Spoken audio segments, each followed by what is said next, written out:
अस्सलामुअलैकुम boys class 8। कैसे हो आप लोग? ठीक हो बच्चों? अच्छा बच्चों, आज हमने पढ़ना है कि ज़ीरो एरर की जो टाइप्स हमने फ्राइडे को स्टडी की थी ना, कि ज़ीरो एरर की दो टाइप्स हैं, एक पॉजिटिव और एक नेगेटिव।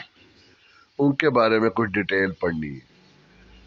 पहले तो मैं आपको बता दिया था उधर भी कि ज़ीरो एरर होता क्या है। अगर वर्नियर स्केल का ज़ीरो मेन स्केल के ज़ीरो के बिल्कुल ऊपर नीचे कंसाइड नहीं कर रहा तो ज़ीरो एरर है, ठीक है। लेकिन अगर आप ये रीडिंग देखें, if the zero of the vernier scale is on the right side of the zero of the main scale, then this instrument will show slightly more than the actual length। अब जितनी length आनी चाहिए थी ना, उससे ज्यादा आएगी। अब वो जितनी ज्यादा आई है वो हम जीरो एरर फाइंड करेंगे। वो जो आंसर आएगा उसको फिर एक्चुअल लेंथ में से जो आया ना आंसर, उसमें से माइनस कर देंगे, तो आपका फिर जो एक्चुअल लेंथ होगी वो आ जाएगी।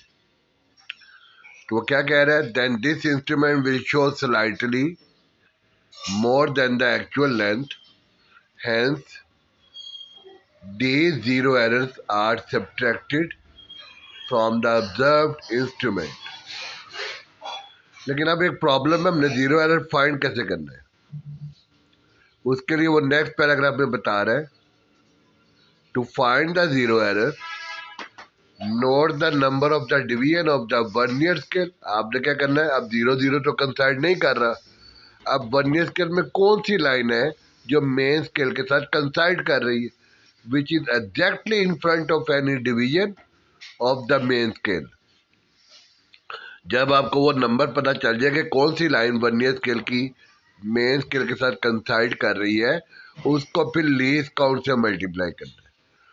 अब लीस्ट काउंट क्या होता है? ये आपको अगर मिलीमीटर में कर रहे हो तो 0.1 है, और अगर सेंटीमीटर में कर रहे हो तो 0.01।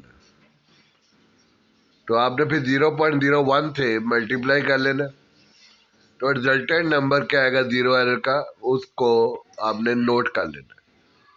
फिर आपने अपनी रीडिंग ले लेनी है। रीडिंग जो जिसका भी आप फाइंड कर रहे हो, लेंथ निकाल रहे हो, एक्सटर्नल डायमीटर निकाल रहे हो, या इंटरनल निकाल रहे हो, या डेप्थ निकाल रहे हो, जो भी आप वर्नियर कैलिपर से काम कर रहे हो वो कर लो।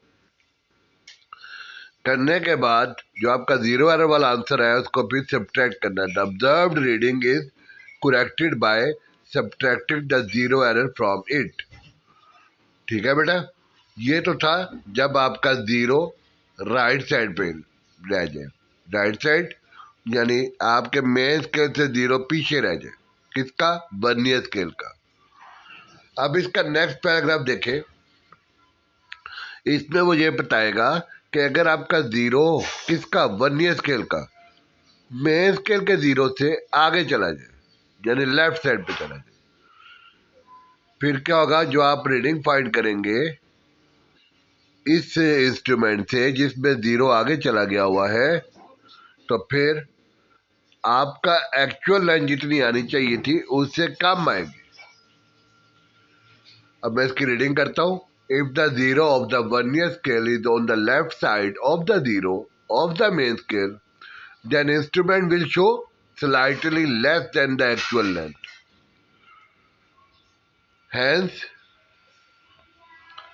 the zero error is added in observed instrument। इसका मतलब इसमें हम भी जमा करेंगे।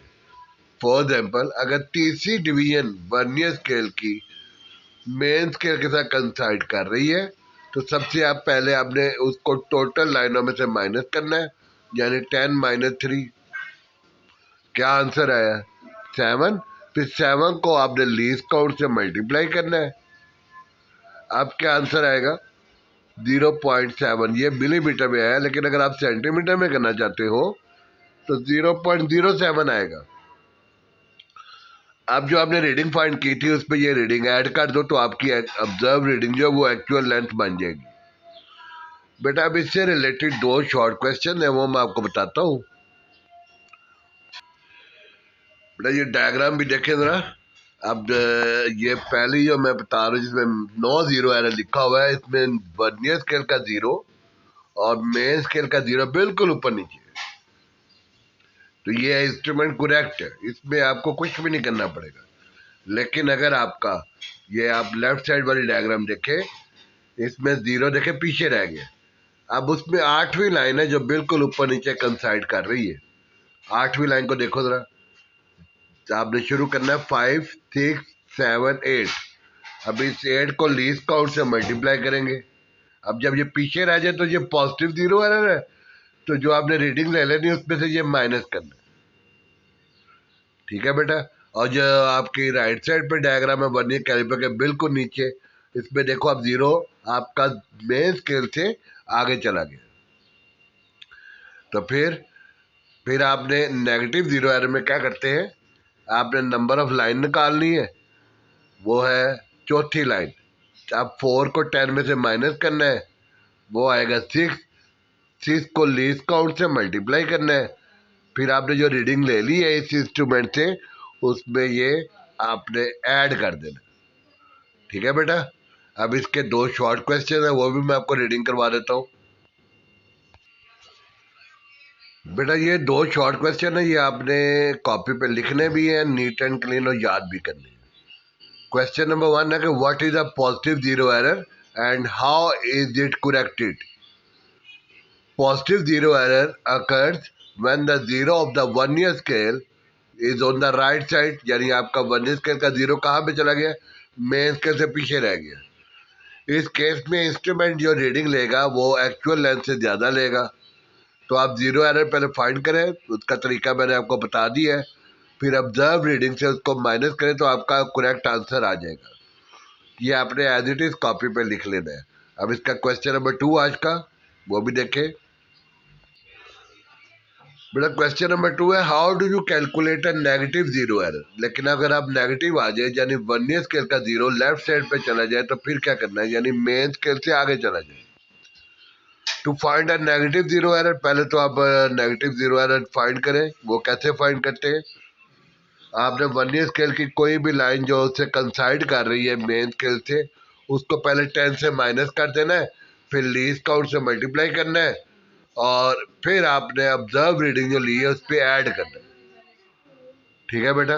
ये भी क्वेश्चन आपने इसको लिखना भी है और याद भी करना है। ओके बेटा, मैं मंडे को इंशाल्लाह ये काम चेक करूंगा सबका। ओके, अल्लाह हाफिज।